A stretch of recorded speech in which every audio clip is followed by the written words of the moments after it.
Welcome to A class kitchen. Today వచ్చి chicken fry. దీనికి కావాల్సినవి వచ్చి ఆనియన్, కొంచెం చిన్న అల్లం ముక్క, ఒక 4 లవంగాలు, ఒక ఇలాచి, చెక్క, కొంచెం వెల్లుల్లి. ఎందుకు కొంచెం వేస్తున్నాను అంటే ఆల్రెడీ చికెన్లో అల్లం వెల్లుల్లి పేస్టు, ఉప్పు, పసుపు వేసి ఒక విజిల్ పెట్టానండి కుక్కర్లో. ఎందుకంటే ఫ్రై తొందరగా అవడానికి అనమాట. లేదంటే అట్లే కూడా పెట్టేసుకోవచ్చు. నీళ్ళు ఇంకిపోయేంత వరకు సిమ్లో పెట్టేసుకుంటే కుక్ అయిపోతుంది చికెన్. ఇప్పుడు నెక్స్ట్ ప్రొసీజర్ వచ్చి ఇవన్నీ కూడా మిక్సీ పట్టుకోవాలి. ఇవన్నీ మిక్సీ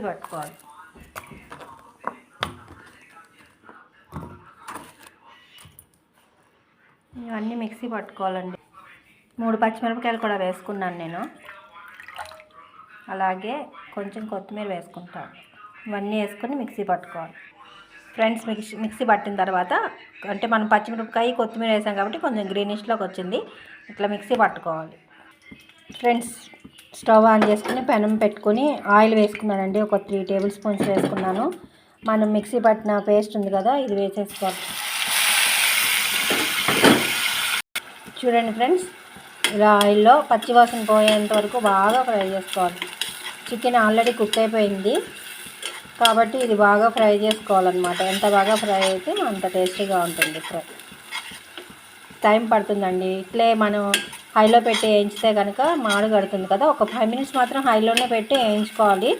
ఆ తర్వాత ఇందులో వాటర్ అంతా అయిపోతుంది కదా, అప్పుడు సిమ్లో పెట్టి ఇంకొక 5 మినిట్స్ ఫ్రై చేసుకోవాలి. బాగా నీట్గా స్లోగా ఫ్రై చేసుకుంటే ఫ్రై అనేది టేస్టీగా ఉంటుంది ఫ్రెండ్స్. ఇది ఒక 2 నిమిషాలు అయ్యింది. ఇప్పుడు దీంతో పాటు ఇది హోమ్మేడ్ గరం మసాలా కొంచెం వేసుకోవాలండి ఇందులో.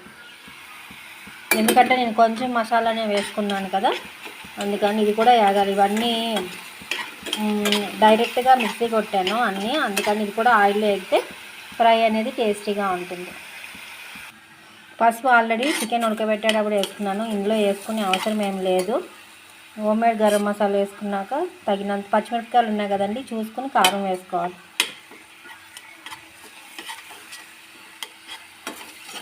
ఇవన్నీ బాగా ఫ్రై అవ్వాలన్నమాట. ఎంత చక్కగా ఫ్రై అయితే ఫ్రై అనేది అంత టేస్టీగా ఉంటుంది. ఎక్కడ మాడకూడదండి.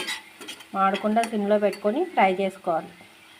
అట్లే ఇందులో కొంచెం కరివేపాకు వేసుకొని ఫ్రై చేసుకోండి. కరివేపాకు ఫ్లేవర్ చికెన్ ఫ్రైకి బాగుంటుంది.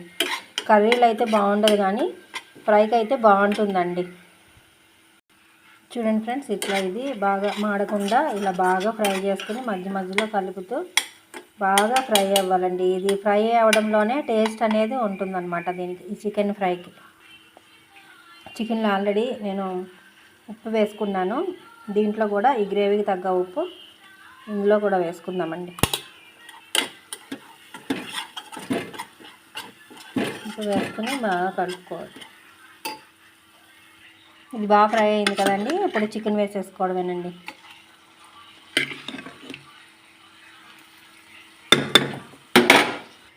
చికెన్లో కొంచెం వాటర్ ఉంది చూసారా. ఇది అంతా ఎగరబెట్టేసుకోకూడదండి, కొంచెం పెట్టుకోవడం వల్ల ఏంటంటే ఈ మసాలా అది డ్రైగా ఉంది కదా, దానికి ఇదంతా కలిసి ప్రతి ముక్కకి మసాలా అంతా పడుతుంది అనమాట.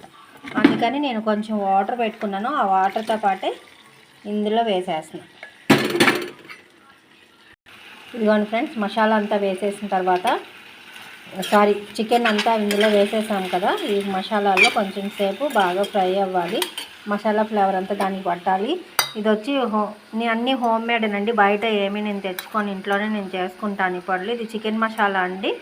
కొంచెం వేసుకుంటే చాలా టేస్టీగా ఉంటుందండి ఫ్రై, చాలా బాగుంటుంది. ఇది వేసుకుని బాగా ఫ్రై చేసుకోవాలి.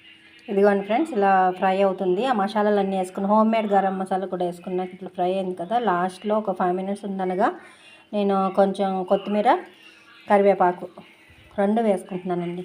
కరివేపాకు ఫ్లేవరు చికెన్ ఫ్రైలో చాలా బాగుంటుందండి. ఒకవేళ మీకు కరివేపాకు ఫ్లేవర్ నచ్చలేదంటే కనుక స్కిప్ చేసేయండి, పర్వాలేదు. చూసారుగా, ఇది ఇట్లే సిమ్లోనే మగ్గాలన్నమాట.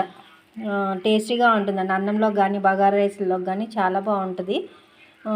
ఇంకో 5 మినిట్స్ అయిన తర్వాత మేము మళ్ళీ చూపిస్తాం. ఒక 5 మినిట్స్ తర్వాత మూత తీస్తే మన ఫ్రై ఇట్లా రెడీ అయింది. సరే, ఎక్కడ మాడదండి. సిమ్లోనే ఉంది కదా, ఎక్కడ మాడదు. చాలా బాగుంటుందండి ఇది.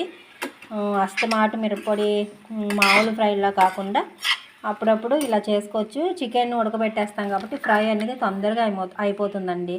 ఇప్పుడు ఇది వచ్చి మిరియాల పొడి అండి. నేను దంచుకున్నాను ఇప్పుడే ఫ్రెష్గా, ఎందుకంటే నేను కారం కొంచెమే వేసుకున్నాను, అందుకని కొంచెం కారం తక్కువగా అనిపించింది. మిరప్పొడి వేయకుండా మిరియాలు దంచి వేస్తున్నాను అనమాట ఇందులో. చూడండి ఫ్రెండ్స్, మిరియాల పొడి కూడా ఇందులో వేసేసి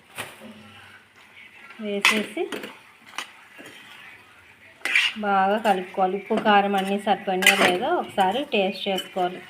ఇందులోనే మీకు ఇంట్లో పులుపు తినే వాళ్ళు ఉంటే ఒక నిమ్మ చెక్క పిండేసుకుంటే బాగుంటుందండి. మళ్ళీ అన్నంలో పిండుకోకలేదు. కానీ మా ఇంట్లో మా హస్బెండ్ ఏంటంటే నిమ్మకాయ ఇష్టం ఉండదు కాబట్టి నేను నిమ్మకాయ పిండట్లేదు. మేము సపరేట్గా అన్నం తినేటప్పుడు అందులో పిండుకుంటాం అన్నమాట.